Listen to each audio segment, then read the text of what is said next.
gracias al Señor por esta oportunidad que Él permite, en el cual uno pueda buscar de su palabra, uno pueda inquirir en su escritura y quizás analizar también todo este tiempo en el cual hemos venido caminando en el Señor, quizás en distintos lugares, en distintos países, cuánto pueblo de Dios hay alrededor del mundo hoy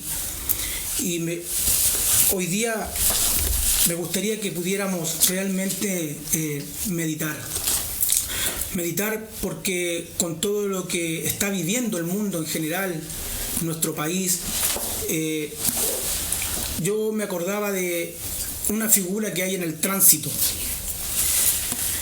y los que manejan la conocen y bueno, muchas veces nosotros también, los que transitamos, y es cuando uno ve el disco pare.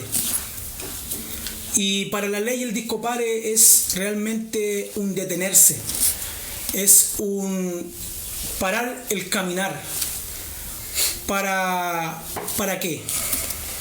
¿Cuál es la necesidad que nosotros tenemos realmente de meditar?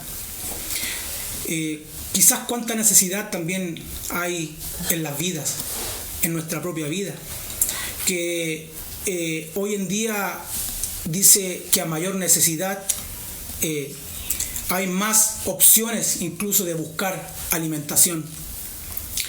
Pero si nos ponemos a meditar en cuanto a cuánta palabra se puede oír en el internet, cuánta palabra se puede buscar en Google, cuánto hemos escuchado de aquel Dios, inclusive a través de nuestros padres, cuántas veces hemos escuchado parte de la palabra de Dios por nuestros padres, lo que hemos oído, y hemos comenzado un caminar hacia Él.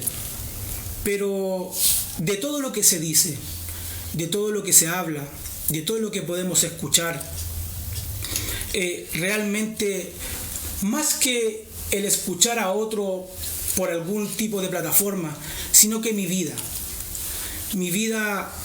en este tiempo, el Señor nos invita a detenernos para realmente meditar qué ha sido de nosotros, de cada uno de ustedes con su vida personal. Quizás apagando cámaras, como se dice en la televisión, que hay detrás de bambalinas, cuando ya no está la música, cuando ya no está la necesidad de dirigirse a las personas, sino que realmente es yo y el Señor.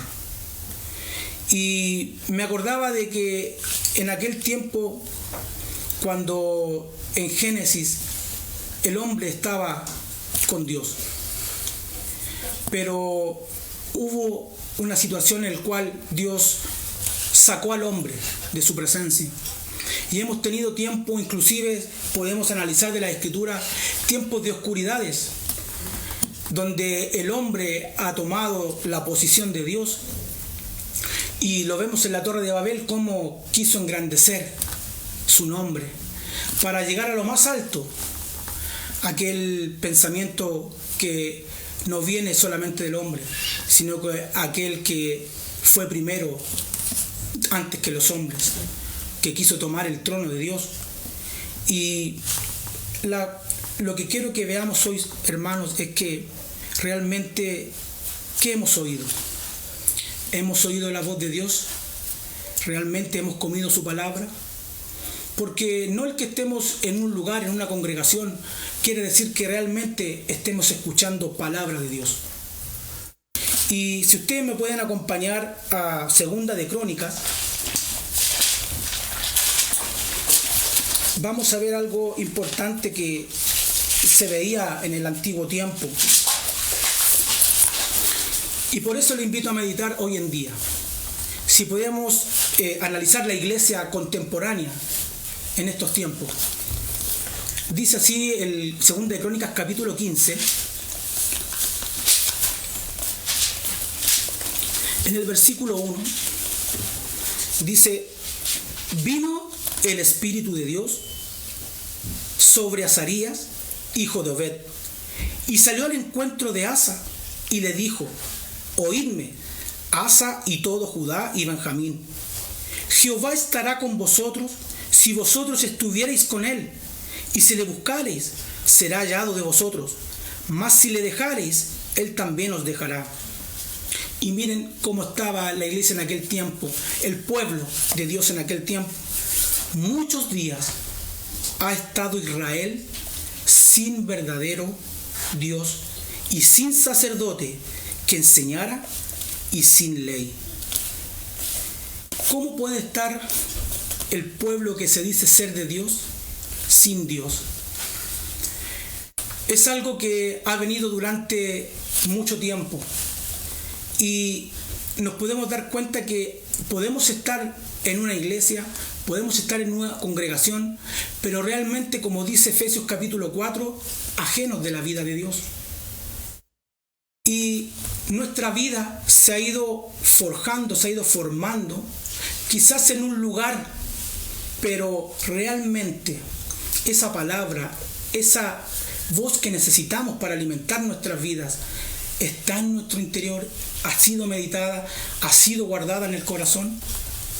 Porque muchas veces una de las cosas que uno realmente cuando llega al Señor comienza a ver todo lo que rodea a lo que tiene que ver con la iglesia.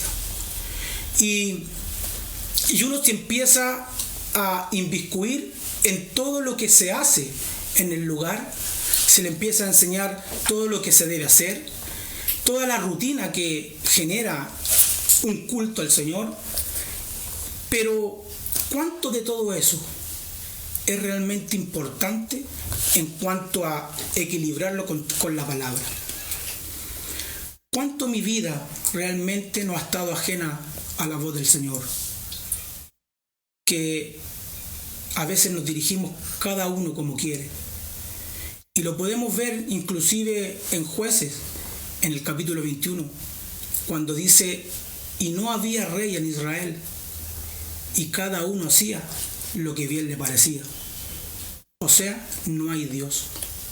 Y ese no hay Dios no es solamente un decir que no hay Dios, porque también Salmos dice el necio en su corazón: no hay Dios. Puedo cantar, puedo levantar las manos, puedo cantar, pero cuando vuelvo a casa, ¿cuál es mi vivir?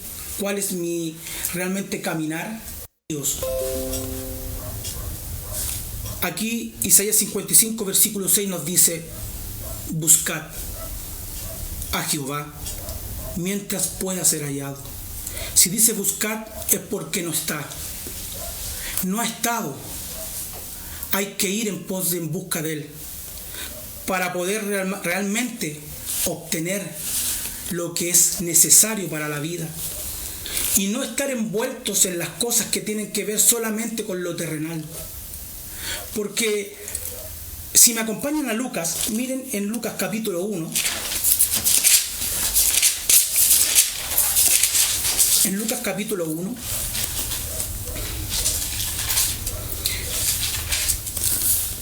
El Señor nos llama a algo muy importante.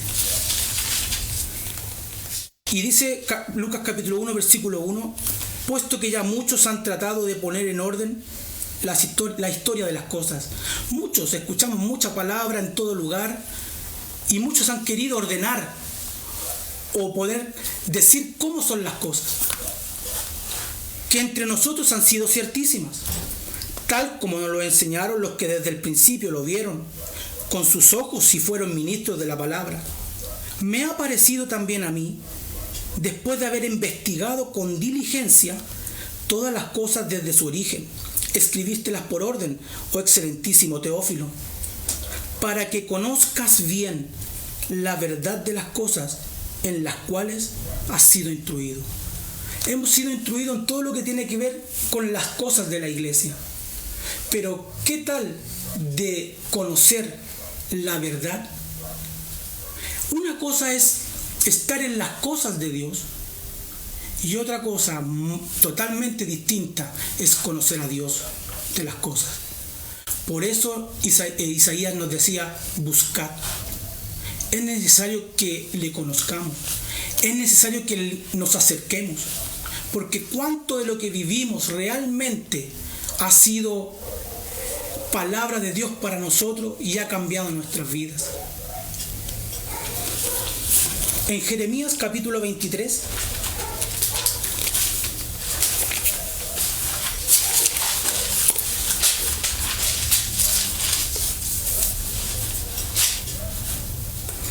Jeremías capítulo 23, versículo 18, dice, porque ¿quién estuvo en el secreto de Jehová y vio y oyó su palabra? ¿Quién estuvo atento a su palabra y le oyó?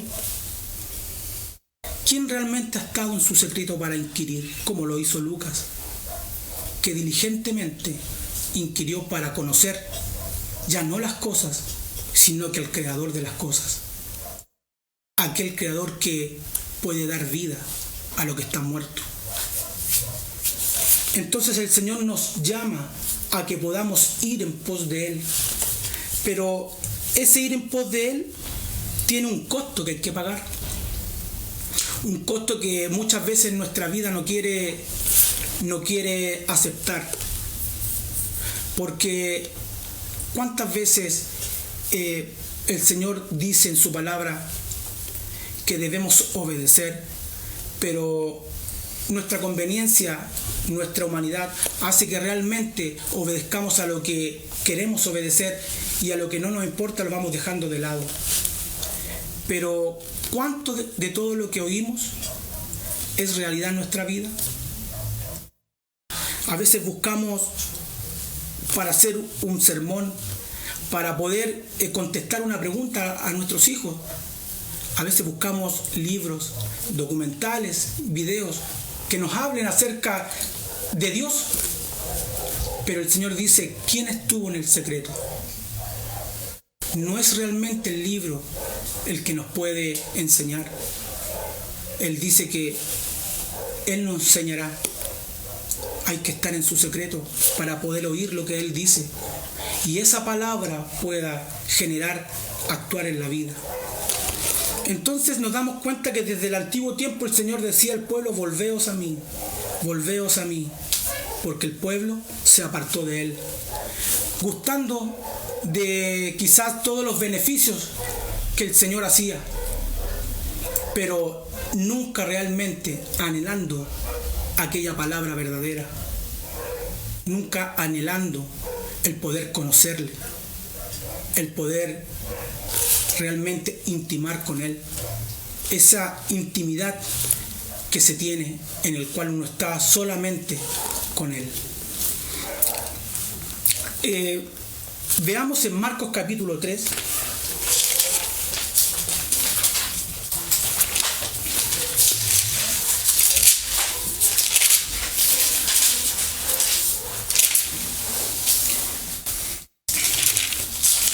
Disculpen, Marcos capítulo 8. Marcos capítulo 8, donde el Señor muestra aquí cómo alimenta a la multitud. Pero me gustaría que analizáramos algunas partes de este capítulo para primero ver algunas diferencias que se muestran. Y dice en Marcos capítulo 8, versículo 1, en aquellos días, como había una gran multitud y no tenían qué comer, Jesús llamó a sus discípulos y les dijo. Lo primero que podemos darnos cuenta, que está la multitud y están los discípulos. Son dos cosas distintas. Nosotros siempre pensamos y decimos de que la multitud es la que realmente está afuera. Los discípulos estamos adentro, en la congregación, los que asistimos al lugar, los que estudiamos, somos los discípulos. Y la multitud es la que está afuera. Pero debemos saber bien cuál es la condición que debemos tener para poder ser discípulos del Señor. Y fíjense de que nos podemos dar cuenta que esa multitud está dentro de la congregación.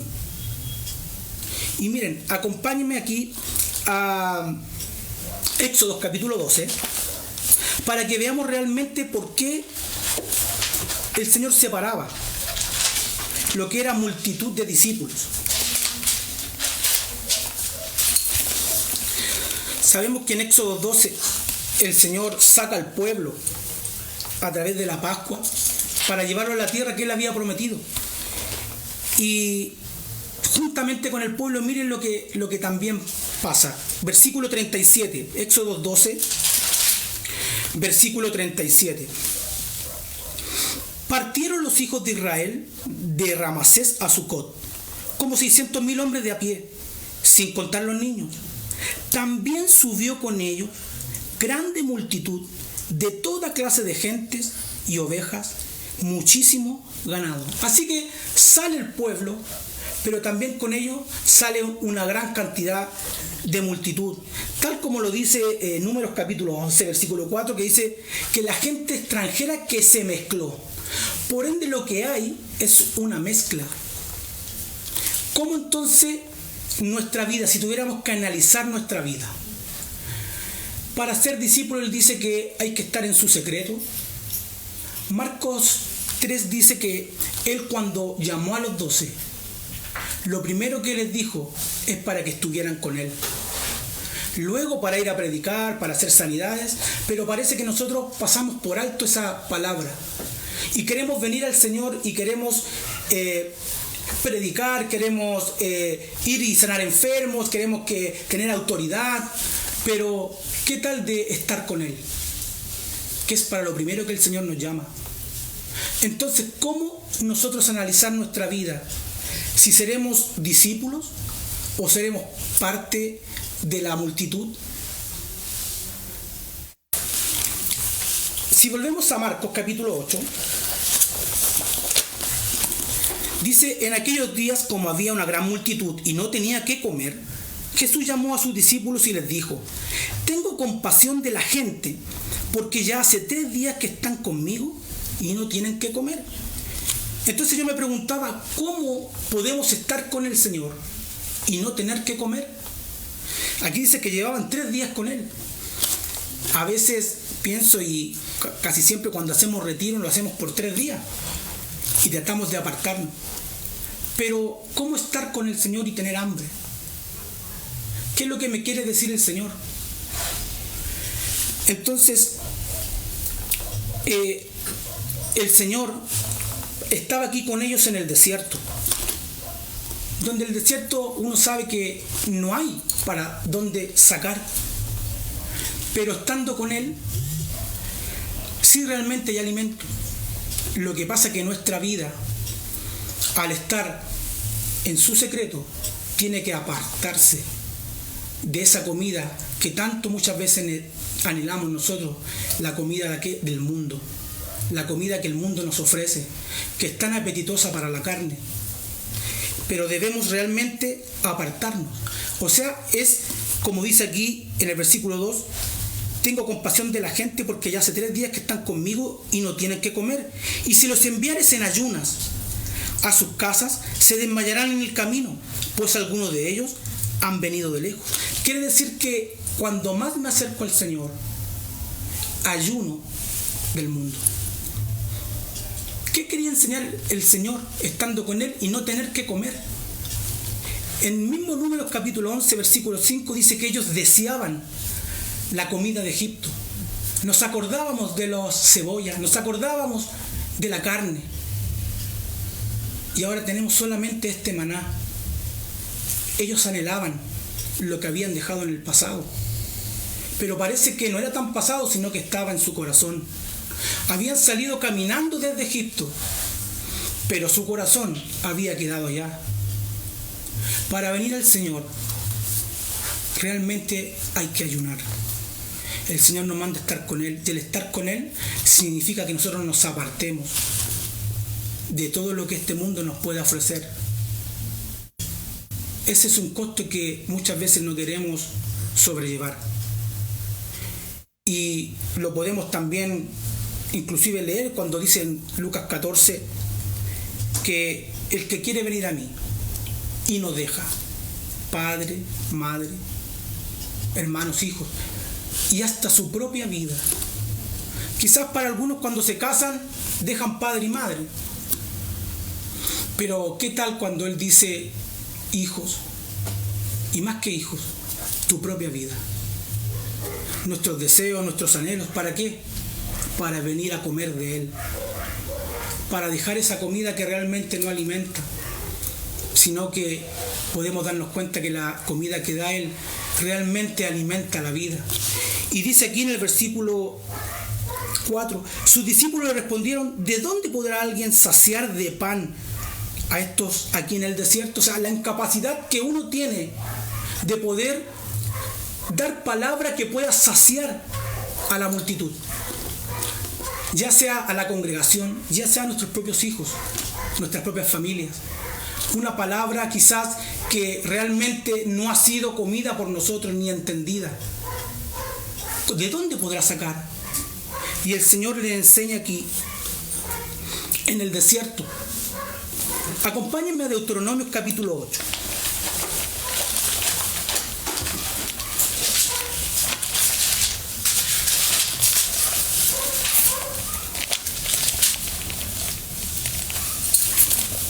Recuerden que ellos estaban en el desierto.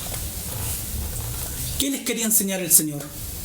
¿Por qué ellos estaban sintiendo hambre? Dice el capítulo 8, versículo 1. Cuidaréis de poner por obra todo mandamiento que yo os ordeno hoy, para que viváis y seáis multiplicados y entréis y poseáis la tierra que Jehová prometió con juramento a vuestros padres. Y te acordarás de todo el camino por donde te he traído, Jehová tu Dios, estos 40 años en el desierto, porque ahí se está, en el desierto, para afligirte, para probarte, para saber lo que había en tu corazón, si habías de guardar o no sus mandamientos. Y te afligió, y miren lo que dice, y te hizo tener hambre, tal como lo decía Marcos capítulo 8. Y te hizo tener hambre. ¿Para qué? ¿Cuál es la intención? Y te sustentó con maná, con aquel pan, comida que no conocías tú, ni tus padres la habían conocido, para hacerte saber. Hay algo que nosotros no sabemos. Hay algo que nosotros realmente no logramos comprender lo que significa. Y dice, para hacerte saber que no solo de pan vivirá el hombre, mas de todo lo que sale de la boca de Jehová vivirá el hombre. No todo, no solo de pan. Ellos anhelaban aquel pan. Ellos anhelaban vivir en Egipto. Se acordaban, pero ¿cuál es el verdadero pan que nosotros nos alimenta? La Escritura dice también que muchas veces estamos preocupados de traer el pan a la mesa, pero que el que no provee para los suyos es peor que un incrédulo. ¿Pero de qué pan? ¿Cuál es el pan realmente que debemos proveernos nosotros? ¿Cuál es el pan que debemos traer a nuestra mesa? ¿Cuál es el pan que debemos traer a nuestra familia? Muchas veces somos tan responsables en lo laboral, que nos falte nada en casa, que podamos tener todo lo necesario en nuestra despensa. Pero ¿cuánto realmente nos preocupamos de obtener ese pan verdadero? Ese pan en el cual sacia la vida. Miren, volvamos a Marcos capítulo 8. Vamos a estar volviendo, disculpe si no le avisé, pero vamos a estar volviendo a Marcos continuamente para que lo pueda tener ahí siempre presente. Miren el pan que el Señor reparte. Dice el versículo 5, Él les preguntó, ¿cuántos panes tenéis? Ellos dijeron, 7. Yo no sé si usted se imagina que con 7 panes podríamos nosotros alimentar a 4.000 personas. Pero, ¿saben qué? El 7 es un símbolo. El 7 es el símbolo de la plenitud. Lo podemos ver en distintos pasajes. como en Apocalipsis 5, donde habla que los 7 ojos recorrían la tierra, y esos son los 7 espíritus de Jehová, la plenitud de Dios. Dice: entonces mandó a la multitud que se recostase en tierra, y tomando los 7 panes, habiendo dado gracias, los partió y dio a sus discípulos, para que los pusiesen delante, y los pusieron delante de la multitud. Tenían también unos pocos pececillos, y los bendijo, y mandó que también lo pusiesen delante. Y miren la diferencia de decir los discípulos: ¿de dónde podremos alimentar a tanta gente? ¿De dónde voy a sacar? A la diferencia cuando el Señor realmente Él reparte, cuando lo que se expresa es por voz de Él y no por voz de hombre. Dice: y comieron y se saciaron, y recogieron de los pedazos que habían sobrado 7 canastas, y eran los que comieron como 4,000, y los despidió. Fíjense que la multitud siempre vuelve a casa. ¿Cuál es la diferencia del discípulo? Que el discípulo está constantemente, ellos vivían día y noche con el Señor, día y noche estaban escudriñando, día y noche estaban comiendo de lo que Él daba, pero la multitud vuelve a sus quehaceres. Se trata solamente a lo mejor de tener 2 reuniones en la semana, y con eso nos basta, y después nuestras Biblias están guardadas, ya sea en el velador, en un mueble. El Señor nos llama a que podamos estar en su secreto. La pregunta es: ¿quién ha estado ahí? ¿Quién ha gustado de eso? Porque hay un contraste, hermano. La verdad que, ¿qué pasa cuando alguien no está en el secreto del Señor? ¿Qué pasa cuando alguien que ministra la palabra, un padre de hogar, no ha estado en el secreto de Dios? ¿Qué es lo que tiene? Claramente tiene la Escritura.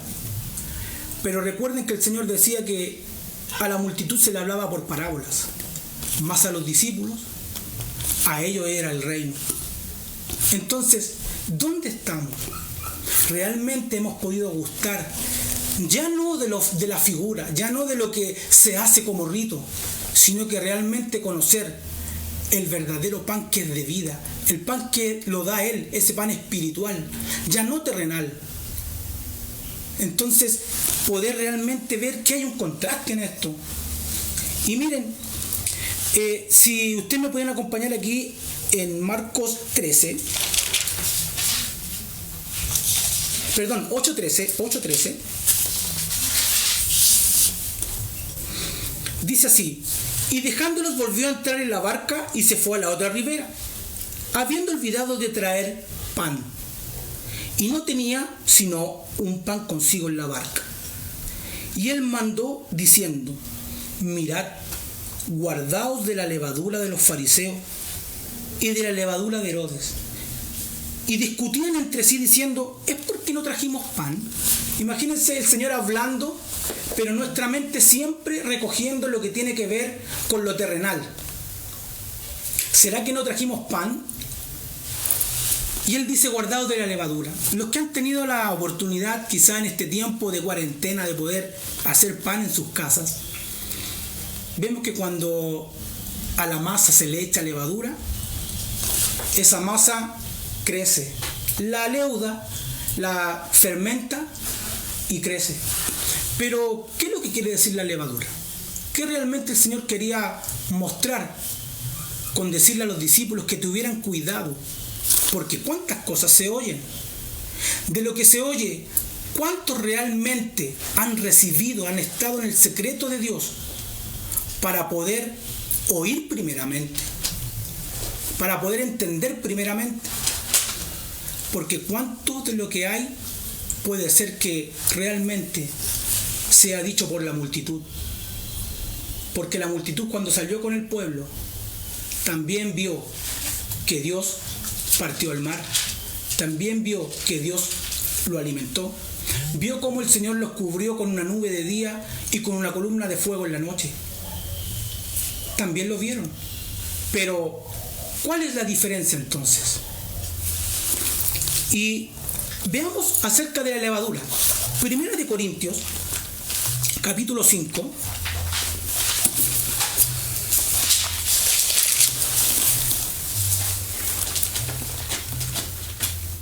Dice el versículo 6: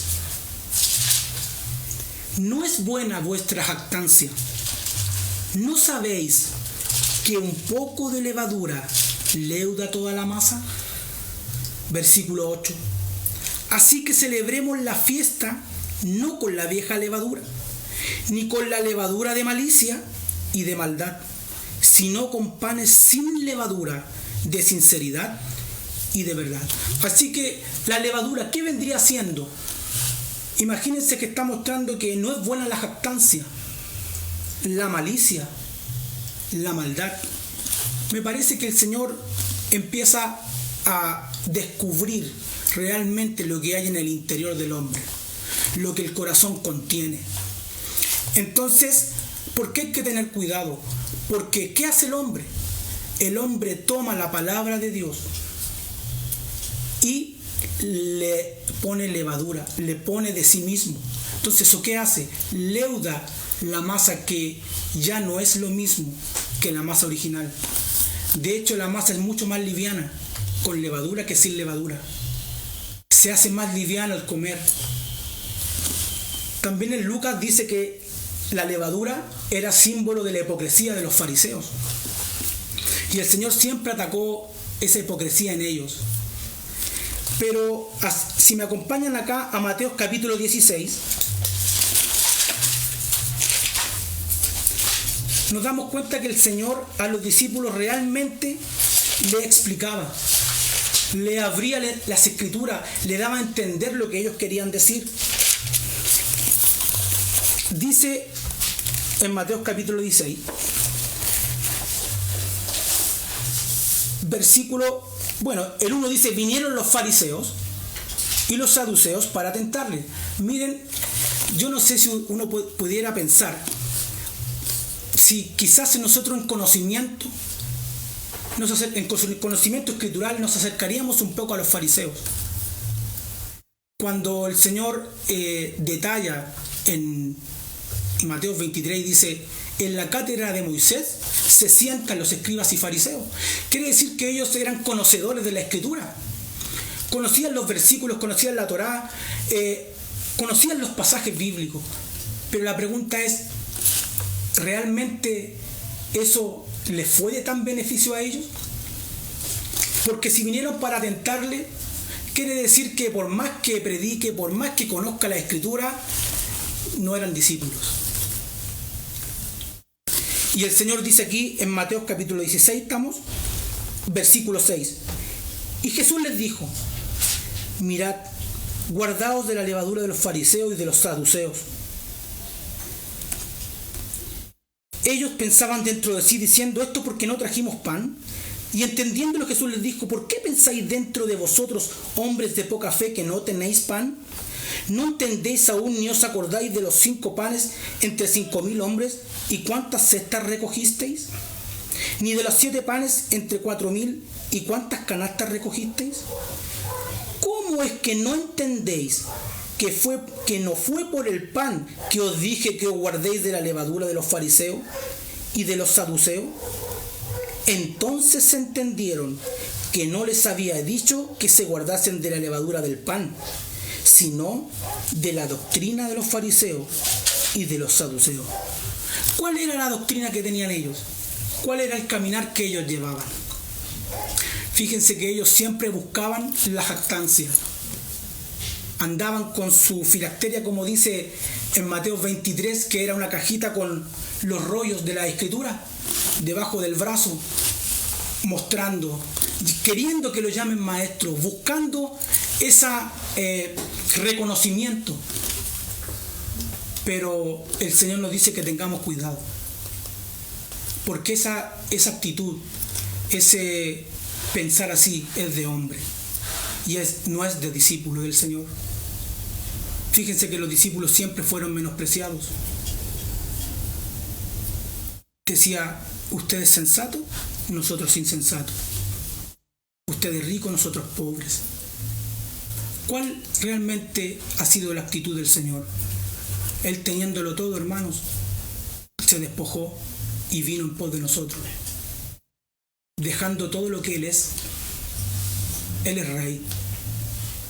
pero no Él vino a enseñar. Él nos vino a discipular.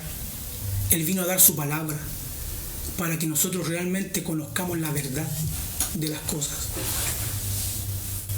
Ya no la iglesia en su forma, sino que recibir el pan verdadero. ¿Qué pasaba con estos fariseos? El Señor les llamaba hipócritas, ciegos. Conocían la Escritura, pero ¿cómo alguien puede conocer todos los pasajes y ser ciego? Entonces, ¿qué pasa con esa vida?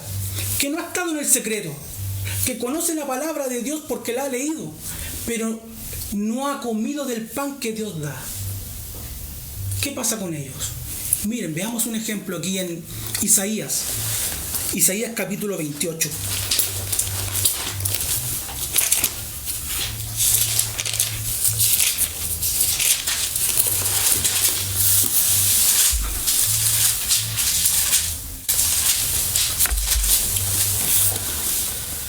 Isaías capítulo 28, versículo 1 dice: «Ay de la corona de soberbia de los ebrios de Efraín». ¿Quién eran Efraín? Efraín se le llamaba al pueblo de Israel a aquellas 10 tribus que habían quedado con Jeroboam. Y el Señor dice: «Ay de la corona de soberbia». ¿Recuerdan los fariseos la jactancia? Miren: «Y de la flor caduca de la hermosura de su gloria, que está sobre la cabeza del valle fértil de los aturdidos del vino». Versículo 5. En aquel día Jehová de los ejércitos será por corona de gloria y diadema de hermosura al remanente de su pueblo. Versículo 7. Pero también estos, o sea, aparte de la soberbia, pero también estos erraron con el vino y con sidra se entontecieron. El sacerdote y el profeta erraron con sidra, fueron trastornados por el vino, se aturdieron con la sidra, erraron en la visión, tropezaron en el juicio. Imagínense, tener palabra pero no tener visión, tener la Escritura pero realmente no tener la visión que corresponde a lo que el Señor nos quiere decir. Quiere decir que a lo mejor hemos errado por mucho tiempo al no conocer, al no intimar con el Señor. Cuando no hay visión, no hay dirección, por ende se está como aturdido. ¿Con qué? Con todo lo que el hombre tiene. ¿Saben lo que hemos hecho, hermanos? Quizás durante tiempo, yo lo analizaba en mi propia vida. De mucho tiempo atrás, desde que nací en la iglesia, desde pequeño que estoy en lo que se llama iglesia, y músico por muchos años, pero llega un momento que el Señor viene a la vida y nos pone un stop para decir: ¿qué hay de ti y de mí? ¿Qué es lo que realmente hemos hecho en todo este tiempo? ¿Hemos errado? ¿No hemos realmente comido el verdadero pan? ¿No hemos recibido directamente del Señor? Sino que hemos tomado la palabra y la hemos mezclado con todo lo que nosotros somos. El hombre está lleno de envidias, de celos, de contiendas, de disensiones. Y hoy día lo podemos ver inclusive en todo lo que se llama iglesia, cómo cada uno sigue su propio Dios, cómo hay divisiones, cómo no se tratan entre uno y otro. Y realmente usamos la palabra, pero miren cómo el Señor nombra aquella palabra que Él da y el hombre la mezcla con lo que Él tiene.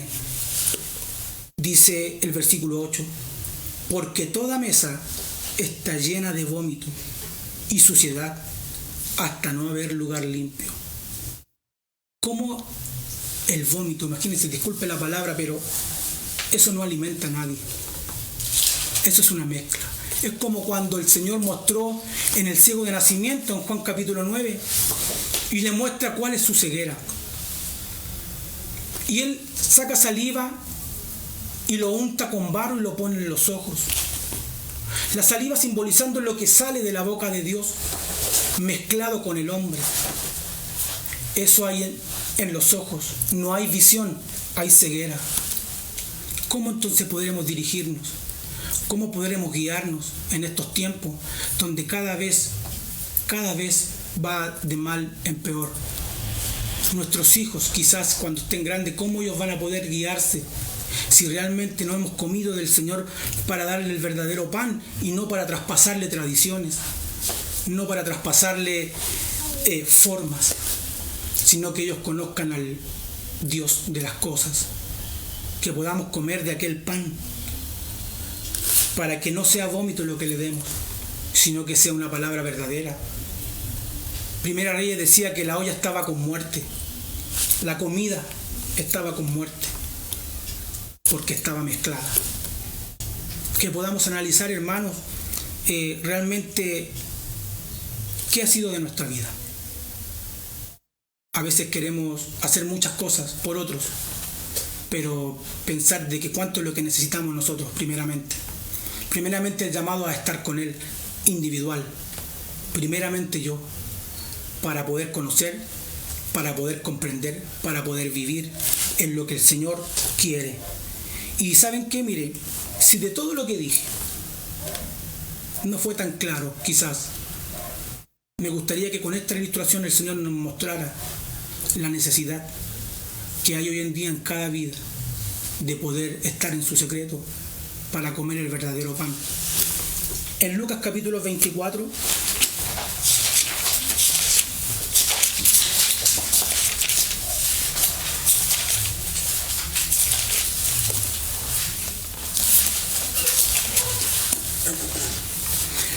vamos a leer en el versículo 13.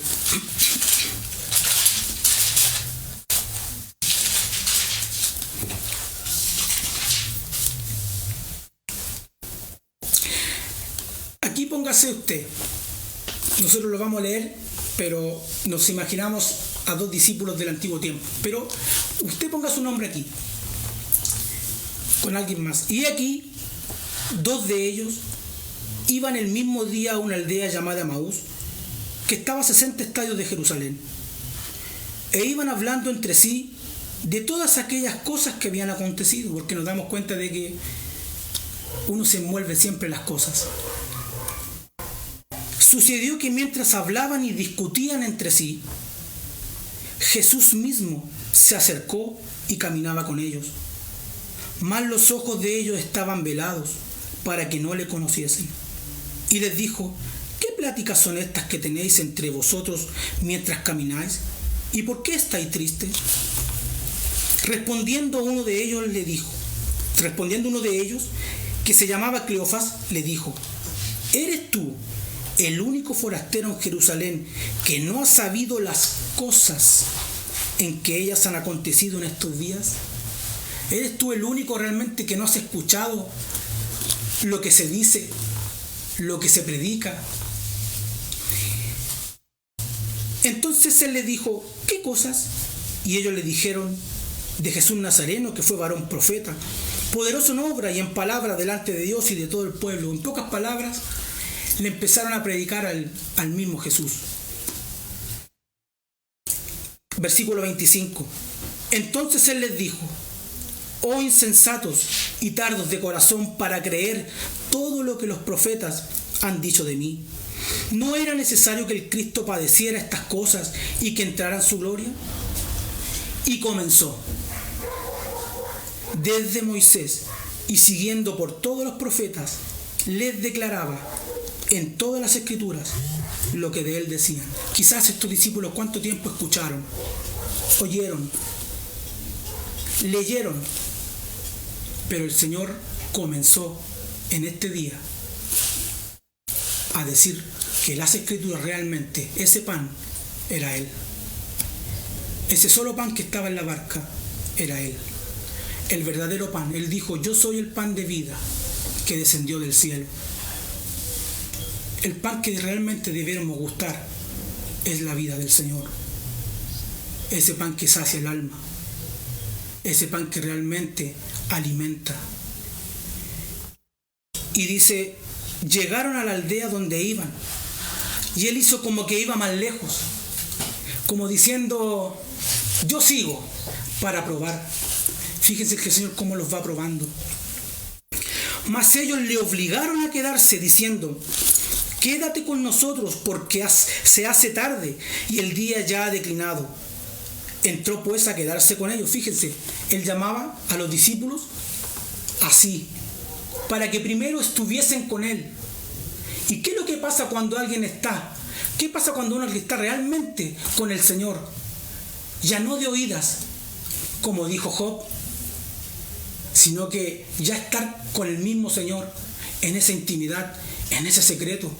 Miren lo que pasa cuando el Señor está ahí en medio y nosotros nos acercamos para oír. Porque decía, ¿quién estuvo en el secreto? Y oyó. Ya no para proferir, ya no para hablar, sino que realmente, primeramente, para oír. Dice, y entró pues a quedarse con ellos, versículo 30. Y aconteció que estando sentado con ellos a la mesa, tomó el pan y lo bendijo, lo partió y les dio. Entonces le fueron abiertos los ojos y le reconocieron, mas él se desapareció de su vista y se decían el uno al otro. Esto es lo que produce cuando alguien ha estado en el secreto del Señor. Esto es lo que el Señor produce en una vida. Y se decían el uno al otro, no ardía nuestro corazón en nosotros mientras nos hablaba en el camino y cuando nos abría las Escrituras. La importancia de que el Señor pueda abrir sus Escrituras para con nosotros. Cuán falto estamos muchas veces, hermanos. Cuán corto quedamos cuando estamos delante de Él. Muchas veces somos rápidos para proferir palabras, para sacar textos de contextos, como dice, para ocuparlos como pretexto y poder decir y leudarlo con nuestra humanidad, para poder ocupar la palabra y querer decir lo que nosotros queremos decir. Pero esa palabra no es de vida, esa palabra está mezclada. Primeramente, hermanos, que podamos realmente estar con el Señor, dejar todo de lado.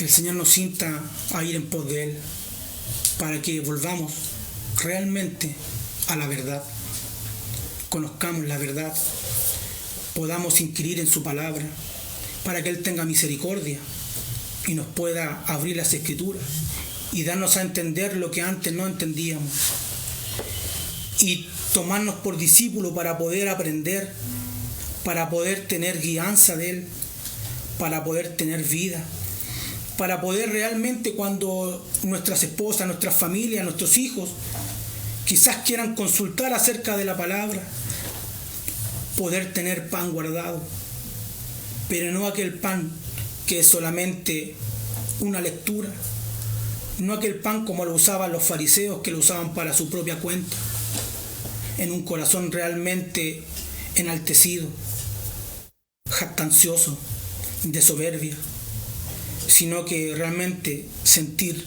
que no somos nada delante de ti, Señor. Cuán corto queda nuestra vida delante de tu presencia, cuán falto estamos de tu sabiduría, cuánto estamos faltos de ese verdadero alimento. Ten misericordia de nosotros, Señor.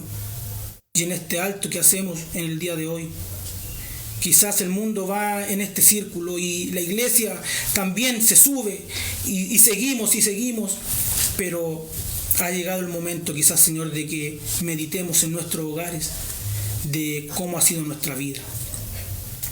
Si hemos comido aquel verdadero pan o si nos hemos envuelto en tradiciones y la palabra se nos ha hecho, como dice Isaías, como dice Reyes, reglón tras reglón, línea sobre línea, un poquito allí, un poquito acá, y hemos estado realmente mezclando tu verdadera palabra con nuestros sentimientos, con lo que somos. Señor, te pido, Padre, en este día, tu misericordia. Te pido en este día tu bondad. Queremos volvernos a ti, Señor, para comer aquel pan de vida, aquel pan que realmente alimenta. Gracias, Señor, por tu Hijo. Gracias, Señor, por tu amor. Gracias por tu palabra, por tu misericordia. Seas tú bendecido. En el nombre de Jesús. Amén. Amén.